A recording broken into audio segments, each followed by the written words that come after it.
आइए,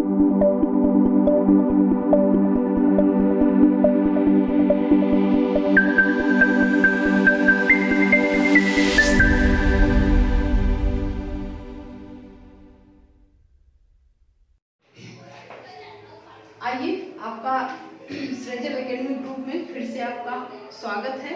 चलिए नेक्स्ट हम अगले अधिनियम के विषय में चर्चा करेंगे, जो बहुत ही महत्वपूर्ण अधिनियम है।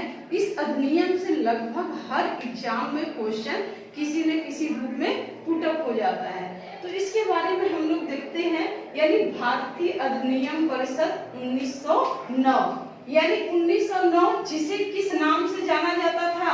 मार्ले मिंटो सुधार अधिनियम। इसको ध्यान में रखिएगा, यानी 1909 को मार्ले मिंटो सुधार अधिनियम के नाम से जाना जाता है।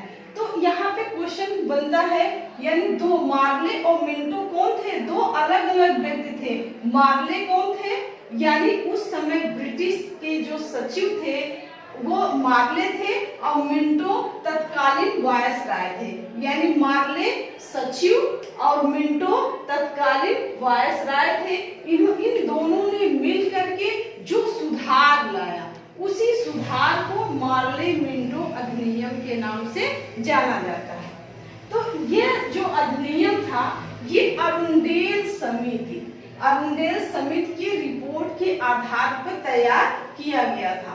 तो थोड़ा सा हम जानते हैं, यानी 1909 का जो अधिनियम लाया गया, उसके पीछे बहुत सारी नीतियां थी, कारण था।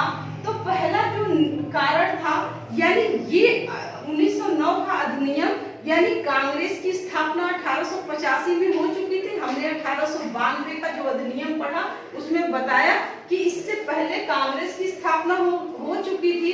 और सबसे बड़ा जो कारण था, तत्कालीन कारण, यानी 1905 में बंगाल का विभाजन, यानी बंगाल के विभाजन के बाद लोगों के जन मन में काफी असंतोष भर गया था। और दूसरी चीज, यानी मुस्लिम लीग की स्थापना।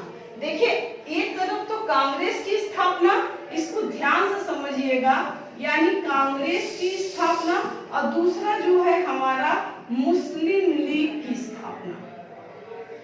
मुस्लिम लीग की स्थापना एक क्या था, यानी ये हिंदुओं से जोड़ दिया गया, और ये मुस्लिम लीग मुसलमान अपनी मांग को लेकर के एक पृथक जो लीग बनाया, उसे हम मुस्लिम लीग कहें। अपने कार्यों के लिए, अपनी सुविधाओं के लिए उन्होंने एक अलग लीग बनाया, अपनी मांगों के लेकर। अब दो ये तत्कालीन जो कांग्रेस और मुस्लिम लीग, दोनों की मांगे अलग थी। इन दोनों को संतुष्ट करने के लिए, जहां कांग्रेस 1892 के अधिनियम से बिल्कुल असंतुष्ट थी, वही दूसरा जो रीजन बताए, बंगाल में जो विभाजन हुआ 1905 का, वो विभाजन जो है जो लोगों की, जनता को, मन को एकदम तोड़ के रख दिया गया। और दूसरी जो शिक्षित वर्ग था, यानी उनमें अब धीरे धीरे जागरूकता की भावना पनपने लगी थी।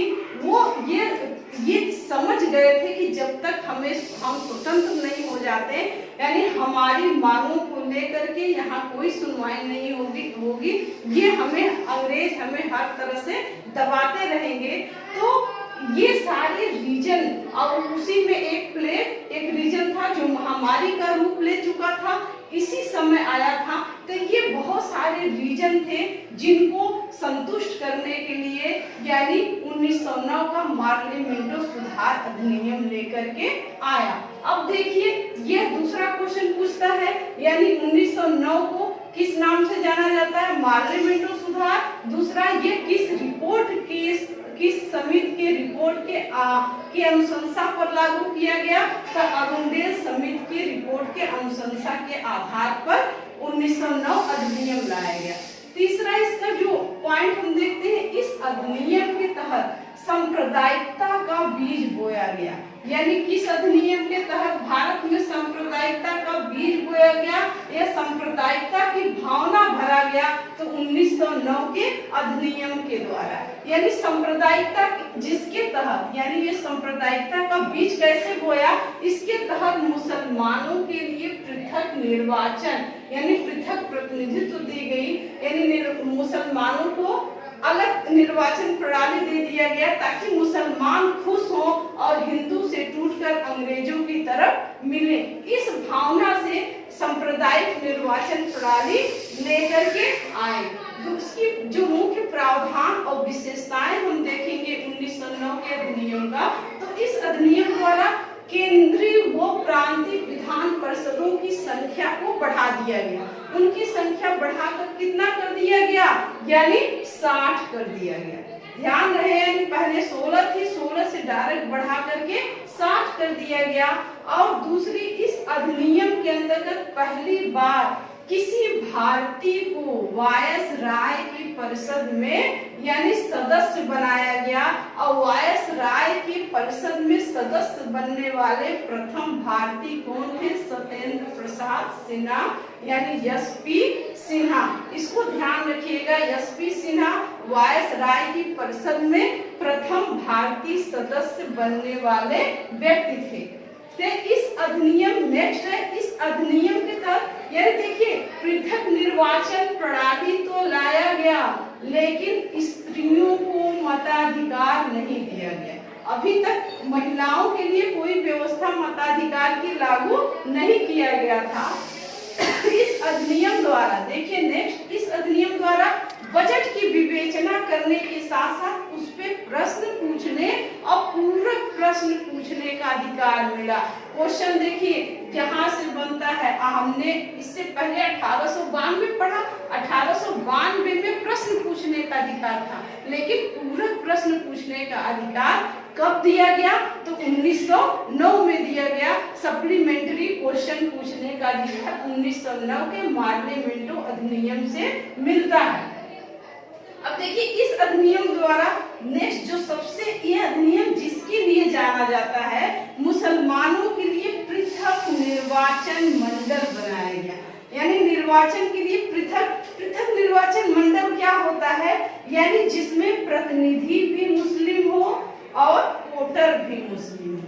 यानी प्रतिनिधि जो चुनाव के लिए खड़ा होगा वो भी मुसलमान हो और उसको वोट देने वाले वो भी चुनाव हो। ऐसी प्रणाली को पृथक निर्वाचन प्रणाली कहा जाता है। अब यहाँ पे देखिए, यानी इसीलिए जो मार्ले थे, मार्ले मिंटो को भारत में सांप्रदायिक निर्वाचन का जनक कहा जाता है। यहाँ ध्यान रखिएगा, सांप्रदायिक निर्वाचन का जनक, सांप्रदायिक निर्वाचन का जनक यानी किसे कहा जाता है, मार्ले मिंटो को सांप्रदायिक निर्वाचन का जनक कहा जाता है, क्योंकि पहली बार भारत में सांप्रदायिकता के आधार पर निर्वाचन मंडल का जो तैयार किया था वो मार्ले मिंटो ने किया था। दूसरा, यानी मार्ले ने कहा था कि मैं भारत में नाम का बीज बो रहा हूँ जिसका फल हमें आगे देखने को मिलेगा। यानी इस अधिनियम के द्वारा ही उन्होंने हिंदू और मुसलमानों के बीच एक बहुत बड़ी खाई तैयार कर दी और जो आज तक भी नहीं भरा जा सका है। तो देख लीजिए इस अधिनियम, यानी इससे बहुत सारे क्वेश्चन आते हैं। तो ये अधिनियम आपके सामने है, इसमें जो भी क्वेश्चन पूछना होगा पूछिएगा, जो कमियां होंगी वो कमेंट बॉक्स में लिखिएगा। धन्यवाद।